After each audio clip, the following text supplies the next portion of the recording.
mangabe uYesu engekho empilweni yakho, impilo yakho ayiphelelanga. Yandiva? Sithi uma ngabe sizibheka into zomhlaba aziniki bona. Noma ngathi uRuth uStubborn kangakanani, kodwa impilo yasehlabathini ayikho mnandi futhi ayizisibo. uNkulunkulu yedwa nako ukuyinceda impilo yenu. Bamba abanye sebengene nakwi-drugs, bamba abanye sebengene entweni yonke yomhlaba. Kodwa namhlanje ngizokuxelela ngethemba ukuthi kwezi zinto abukho ubomi, abukho abantwana bami ubomi.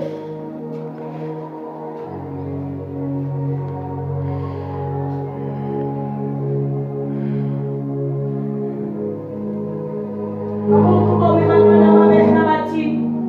Sofumana indumiso 103 ilizwi. Nansi nitsengizisileyo apha ukuhlanguleka kwempilo yomntwana.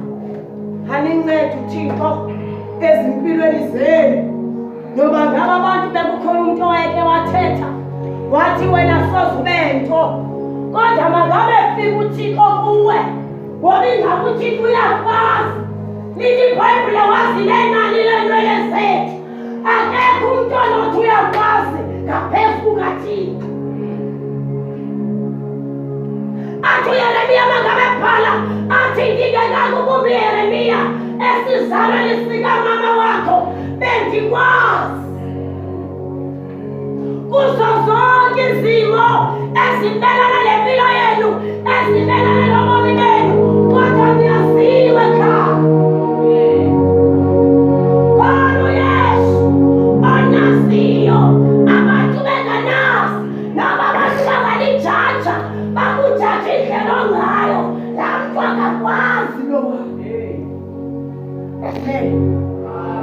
Ukhona lona okwaziyo uThixo.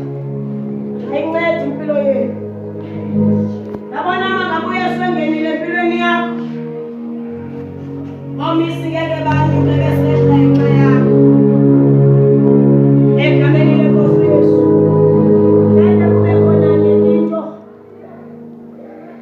abantu abanonyuka besehla ngawe, uxoxa usenza yonke into. Mangabe uYesu engenile empilweni, awulwi nokulwa esikolweni ngoba ungulaa mntwana une-discipline. Mangabe uYesu engenile empilweni yakho, nengqondo ithatha lula encwadini ngoba ingqondo leyo kaThixo. Ungazibona ingathi awuyibambi no-1+1 pha, kanti akekho